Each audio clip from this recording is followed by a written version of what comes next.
guest today is Jackie Copeland. She is the Director of Education and Visitor Services for the Reginald F. Lewis Museum of Maryland African American History and Culture. She is also the co-curator of the current exhibit, Maryland Collects, Jacob Lawrence, running now through January 9th, 2018. Thank you and welcome for being a part of Game Changers today. Thank you for having me. It's a pleasure to be here. Well, you've been involved with art most of your life. I have. Where did that love come from? You know, I really don't know, but I've always had a love for art. I was born in D.C., and I can remember going to the museums, which were free, which are still free in D.C., taking the bus down. My parents didn't really know what to make of the fact that I liked art. Like, what is this art all about?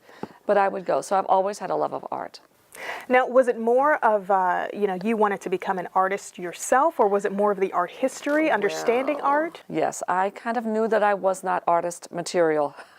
I loved to look at the art. I liked to figure it out. I love the history aspect of it. So art history was one of my majors in college. I love to study it and, find out why they did what they did. Yeah. And your work with the Reginald F. Lewis Museum. We have a big exhibit coming up.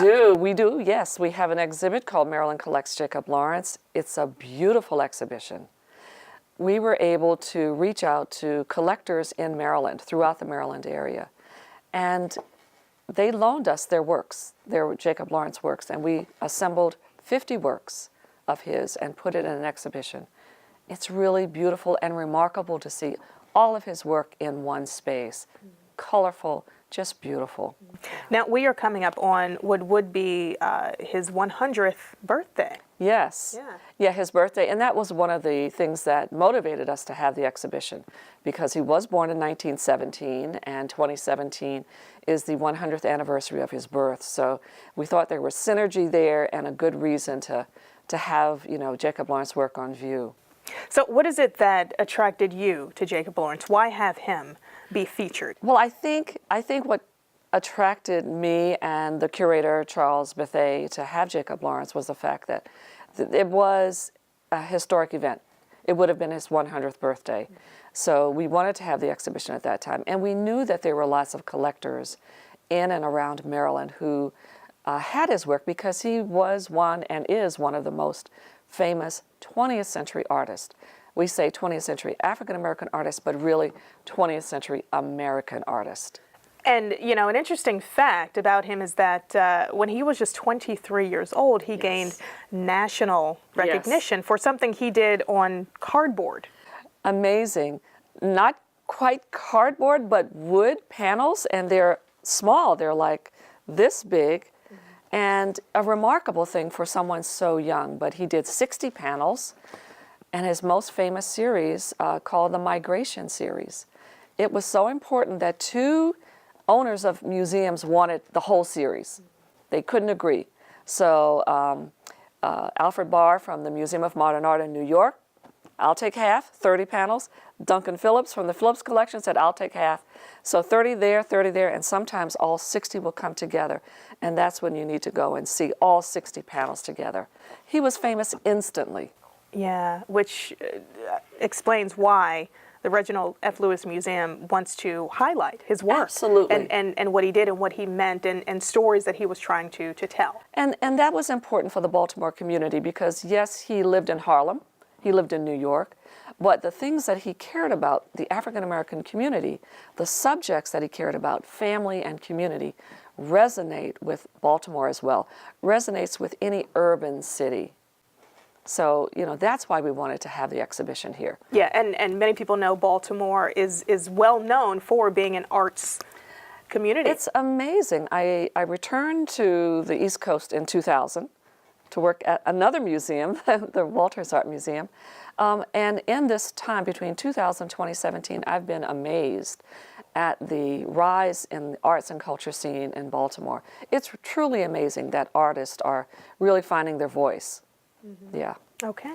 Well, coming up after the break, I wanted to talk to you more about, the arts and how it impacts not only the adults in Baltimore, but, the children coming up who want to become artists, and how this exhibit will help them, in their future. Absolutely. All right. Well, stay with us. We will be right back.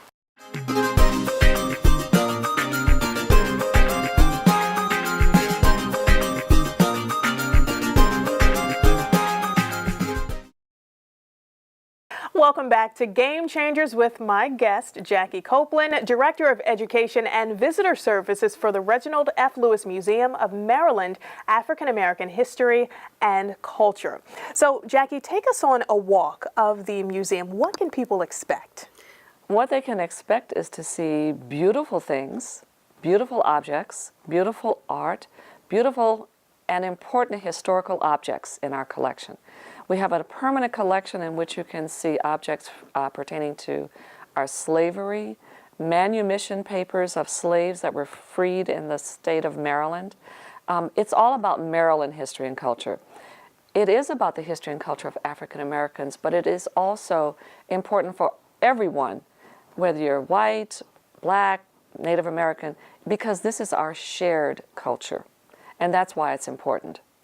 And it's also important to get the community involved, to get them to come to the museum. Absolutely. And that's so difficult to do.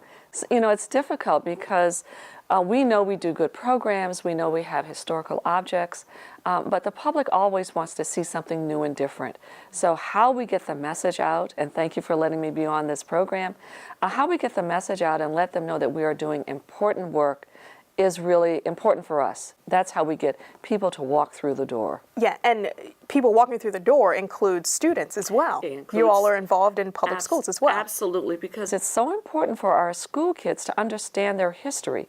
It's studied in about 7th and 8th grade, U.S. history, and what better place to learn our U.S. history than to come to the Reginald Lewis Museum. I think it's really important now because there's so much discontent, you know, in the country. They need to come and see the history of African Americans and our life here. And many school children don't get the amount of history when it comes to African American history taught in their curriculum today. That's so true. And in fact, now that we have the Jacob Lawrence exhibition, that was really important for us because he did many series on African American heroes. And he said he wanted to do that because when he was a child, he wasn't taught this history. So he went to the library, great places, right? Library in Harlem, the Schomburg Center. It's in the Schomburg Center now, but it's the 135th Street Library then, to learn about those black heroes. And he started to do art based on that. Yeah, and aside from that, there is also other activities that you all have, like there is a family day, and you all also have these talks, these conversations to get the community more involved. Yes. Any program that people, if they're interested in coming to the Reginald Lewis Museum, they should go to our website because all the programs will be listed. They can look at the calendar and see when they are. We have a Jacob Lawrence Family Day. We have a new program called Talks and Thoughts, kind of hard to say, Talks and Thoughts, but we're going to have that throughout the year. And the reason we have that is because we want to be responsive to the conversations that are happening in our country and in Maryland. So we're going to be doing that periodically. Look at the website, see what's the next one. We did have one called Talks and Thoughts, The Long Arm of History. Monuments and statues really do matter. And that brought about 200 people to talk about the controversy around Charlotte.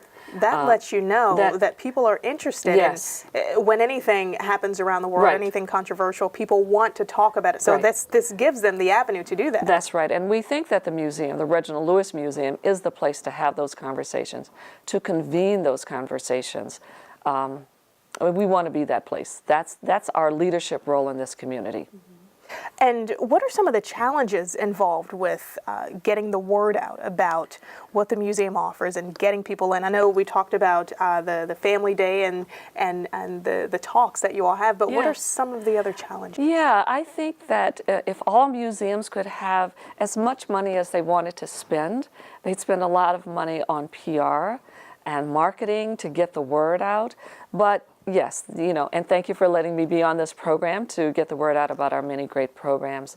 But it's really the work that you do in the community talking with people, having partnerships with people at the library, the various agencies that support the African American community, so that face-to-face, hand-to-hand, that's how you get known in the community, and that's how you build an audience.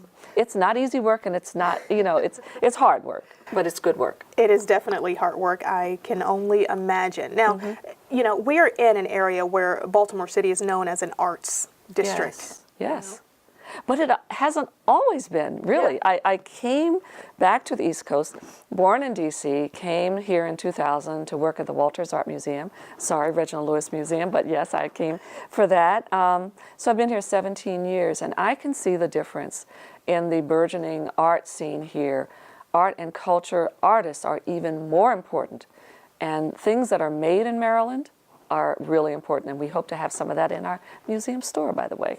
And there is a big event coming up, a gala. Talk to us about that. Yes, the gala is an annual fun event. It is a fun event to dress up, a wonderful dinner, class act catering, wonderful caterers. It's very delicious. But more than that, yes, there's the formal aspect where you can see also the Jacob Lawrence exhibition. But after that, there's the party that same night. The tickets are a little bit cheaper, and it's a fun night. You'll have music and dancing throughout the museum. And if you want to know more, go to the website, and you're able to buy tickets online. Okay, and what is that website? It's www.lewismuseum.org. Go to the calendar for November 11th, and that'll take you to a site where you can purchase your tickets. All right, just another way to get the community out and get them Absolutely, involved. we want the community to support us, and this is our biggest fundraiser, so we really want people to come out. Jackie Copeland, thank you so very much for being a guest on Game Changers today. Thank you. You're welcome. And for more information on the Museum Gala, it is called A Night at the Museum. It is Saturday, November the 11th. It starts at 6:30. For more information, you can call 443-263-1800. Stay with us. We'll be right back.